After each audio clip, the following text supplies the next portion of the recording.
এটা একটা Kings party. এটার আমাকে ডেফিনেশন দিয়ে বুঝাইতে হবে না। আমি পলিটিক্যাল সায়েন্সের ছাত্র। এটা ডেফিনেশন, এটা হলো কিংস পার্টি।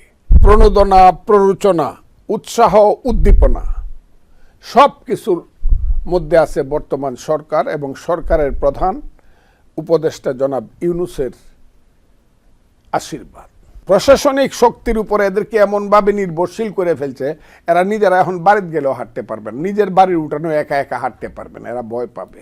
এখন প্রত্যেকেরই গুলশানে থাকার মতো, 4 কোটি টাকা গাড়িতে চড়ার মতো, সকালে এক রকমের শার্ট, দুপুরে আর এক রকমের পাঞ্জাবি, বিকালে আর এক রকমের কোট পরে চলার মতো তাদের সামর্থ্য হয়েছে। নতুন রাজনৈতিক দল যেটি এসেছে, জাতীয় নাগরিক পার্টি, তারা নতুন রাজনৈতিক বন্দোবস্তর কথা বলছে। তারা বলছে জাতীয় নির্বাচনের সাথে গণপরিষদ নির্বাচনের কথা, তারা বলছে সেকেন্ড রিপাবলিকের কথা।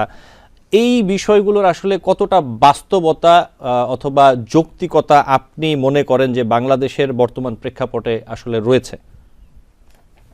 দেখেন, আওয়ামী লীগের আমলে আমরা 15 বছর বলতাম যে থানাতে হইল ইউনূস সাহেব সভাপতি আওয়ামী লীগের, আর ওসি সাহেব জেনারেল সেক্রেটারি।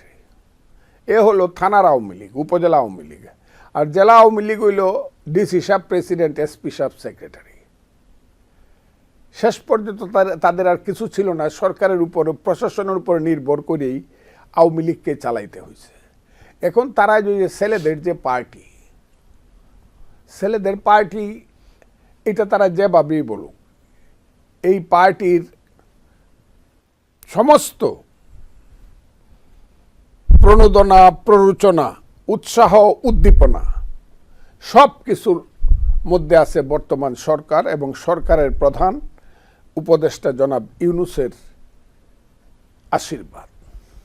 এটা একটা কিংস পার্টি। এটার আমাকে ডেফিনেশন দিয়ে বুঝাইতে হবে না। আমি পলিটিক্যাল সায়েন্সের ছাত্র। এটা ডেফিনেশন, এটা হলো কিংস পার্টি। ছেলেরা যত কথাই বলুক, যেদিন তাদের পিছন থেকে লাল কার্পেটটা সরে যাবে, ডিসি সাহেব, এসপি সাহেব, ইউনূস সাহেব, উপরে স্বরাষ্ট্রমন্ত্রী, চিফ সেক্রেটারি বা প্রিন্সিপাল সেক্রেটারি, সিনিয়র সেক্রেটারি বা মন্ত্রী বা ইউনূস সাহেবের আশীর্বাদ যদি চলে যায়, এই ছেলেরা রাস্তা দিয়ে হাঁটতে 7 বার পিছনে তাকাইতে হইব যে আমি যে রাস্তা দিয়ে হাঁটতেছি আমার নিরাপত্তা আছে কিনা। এরা কেউ রাস্তা দিয়ে একা একা হাঁটতে পারবে না, কেউ না। এই ছেলেরা নিজেদের বাড়িতে গেলেও এখন একা একা হাঁটতে পারবে না। এরা এমনভাবে নিজেদেরকে সরকারের উপরে নির্ভরশীল করে ফেলছে, শক্তির উপরে নির্ভরশীল, রাজনৈতিক শক্তি না, প্রশাসনিক শক্তির উপরে এদেরকে এমনভাবে নির্ভরশীল করে ফেলছে, এরা নিজেরা এখন বাড়িতে গেলেও হাঁটতে পারবে না, নিজের বাড়ির উঠানো একা একা হাঁটতে পারবে না, এরা ভয় পাবে। আরে বাবারি, আমার তো শক্তি নাই। যেমন আওয়ামী লীগের মন্ত্রীরা একসময় এলাকায় যাইতে পারতো না, শত শত পুলিশ নিয়ে যাইতে হইতো। এদের অবস্থাটা এইরকম। এখন এই অবস্থার এই ঘেরাওয়ের মধ্যে থাইকা বড় বড় কথা, হ্যাঁ, একদম উঁচু মাপের কথা, কত রঙ্গে ডঙ্গে কথা বলা যায়। এই ছেলেদের রঙ্গে ডঙ্গের যে কথাগুলা, ইলেকশন, নির্বাচন, ছেলেরা বলে, এখন ছেলেরাই আমি বলি, ছেলেরা বলে শেখ হাসিনার ফাঁসি না হওয়া পর্যন্ত তারা যদি কেউ ইলেকশনের কথা মুখেই আনা যাবে না বলে ফেলে, বলে তারা। আরেকজন বলে আপনারা আমাদের সাথে থাকেন, আমরা নির্বাচনটা করে দিব, আপনাদেরকে দিয়ে দিব। আরেকজন ওইখানে থেকে আবার দেখলাম যে আমাদের যে স্বাধীনতার প্রতীক সেনাবাহিনীকে খুব থ্রেট করতেছে, আজকে না কালকে দেখলাম। এটা ভুল হইলে আমি খুব খুশি হব, কিন্তু ভুল হবে বলে মনে হয় না। অনেকেই দেখলাম এটা নিয়ে আলোচনা করতেছে। ফেসবুকে একজন একটি স্ট্যাটাস দিয়েছেন, সেটাকে কেন্দ্র করে সম্ভবত আপনি বলতে যাচ্ছেন। আমি বলছি এটা যদি মিথ্যা হয় আমি খুব হব। এইভাবে আর্মিকে থ্রেট করিয়া যারা, তাদের শক্তিটা কোথায়? এইসব ছেলে পেলে কারা? What the boy? আমি বলতে পারি কার বাড়ি দেবিদ্বার কুমিল্লা, কার বাড়ি মুরাদনগর, কার বাড়ি পঞ্চগড়ের আটুয়ারি, বাপের নাম কি, কি করত তারা, পলিটিক্যাল ব্যাকগ্রাউন্ড কি। আমি বোকা মানুষ, আমি অত জানি না, কিন্তু বাংলাদেশের সবাই জানে কিন্তু তারা কারা। গড় আছে, দোয়ার নাই। এখন প্রত্যেকেরই গুলশানে থাকার মতো, 4 কোটি টাকা গাড়িতে চড়ার মতো, সকালে এক রকমের শার্ট, দুপুরে আর এক রকমের পাঞ্জাবি, বিকালে আর এক রকমের কোট পরে চলার মতো তাদের সামর্থ্য হয়েছে। যারা এক সময় 10 আনা দিয়ে ভাত খাইতো সূর্য সেন হল 10 আনা করতেছে, 10 টাকা দিয়ে ভাত খাইতো সূর্য সেন হলের অতে ক্যান্টিনে, কষ্ট হইতো, তারা এখন শেরাটনে ইফতার পার্টি খায়। হয়তো বা দেখা যাবে সোনারগাঁয়ে না খাইলে, সকালে নাস্তা না খাইলে তাদের পেট পোষায় না। এই যে রাজনীতিটা শুরু হয়েছে, এই রাজনীতির দেশকে ধ্বংসের দিকে নিয়ে যাবে। রাজনীতি এখন এই দেশে নাই, নো পলিটিক্স। এই দেশে কোনো পলিটিক্স নাই, কথাটা আমি বলে দিলাম। পলিটিশিয়ানরা মারা গেছে। এখন যারা পলিটিক্সের কথা বলে, খুব রেয়ার তারা পলিটিশিয়ান। যারা যারা ফাউন্ডেশন থেকে উঠে আসছে, খেতেরাইল থেকে উঠে আসছে, রাজপথ থেকে উঠে আসছে, অথবা মাঠ থেকে উঠে আসছে, অথবা কৃষকের গরিব মানুষের কুড়েঘর থেকে উঠে আসছে, সেই ধরনের পলিটিক্স করে আসে, শ্রমিক বস্তির থেকে উঠে আসছে, আদমজীনগর থেকে উঠে আসছে, গার্মেন্টস ফ্যাক্টরির পলিটিক্স করে উঠে আসছে। এই ধরনের পলিটিশিয়ান এখন আর নাই। গরিব মানুষ, সাধারণ মানুষ, মানুষের সমস্যা এবং তার সমাধানের যে রাজনীতি নিয়ে দিনের পর দিন, মাসের পর মাস, বছরের পর বছর সামরিক বাহিনী অথবা বেসামরিক বাহিনী, স্বৈরাচারী বাহিনীর হাত থেকে পালায় রয়েছে, জেল কাটছে দিনের পর দিন, বছরের পর বছর। এই রাজনীতি এখন অনুপস্থিত এই দেশে, এটা নাই, এটা শেষ করে দিছে। এবং আমরা যেটা মনে করছিলাম, ইউনূস সাহেব একদম ধ্বংস করে দিছে। ইউনূস সাহেবের সময় কোনো পলিটিক্স নাই।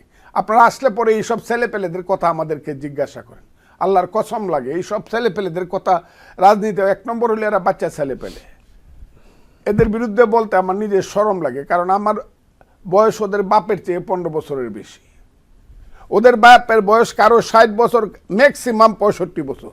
এরা যারা নেতা, আমার বয়স 77 বছর। কাজে আমি যখন মুক্তিযুদ্ধ করি, ওদের বাপই মেচে উঠছিল। কাজে এইসব ছেলেদের সাথে কথা বলতে, এবং এরা যে বড় বড় কথা বলে, এদের কথার উত্তর দিতে আমার তো লজ্জা লাগে, খারাপ লাগে। এবং এরা তো দেশটাকে এইদিকে নিয়ে যাচ্ছে। এখন মনে হয় এদের কাছে দেশ ছেড়ে দিয়া আমরা হয় পালায় যাই, না দেশ ছেড়ে চলে যাই, অথবা বিষ খায় মরে যায়। এটা কোনো দেশ না। এই দেশটাকে এই জায়গাতে ইউনূস সাহেব নিয়ে গেছে। 3টা জেনারেশন নষ্ট হয়ে গেছে। ক্লাস 9 to 10, 11, 12, এটা হলো একটা school, college, honours first year, second year, final year, MA, university. এখন আর কেউ লেখাপড়া করে না, এখন আর কেউ রিসার্চ করে না, এখন আর পরীক্ষা দিতে কেউ স্যারের কাছে গিয়ে পড়ে না। এখন সবাই সমন্বয়ক অথবা এদের দলের নেতা হইতে চায়। কারণ এদের দলের নেতা হইলে 1 বছরে যার রোজগার হবে, ডক্টরেট ডিগ্রি করে 10 বছরও তার রোজগার হবে না। এই লোভে এবং লাভের মধ্যে ছাত্র সমাজ নষ্ট হয়ে যাচ্ছে। সবাই জানে যে এই দলটা করলে পরে টাকা পয়সার কোনো অভাব হয় না। আমি দেখতেছি, এই 3 দিন আগে আমাকে একটা জেলা কি বলবো, আচ্ছা কইলে আবার ওদের চাকরি যাবে, 7 জন সমন্বয়ক গেছে, এই কেস নিতে হবে। কি কেস?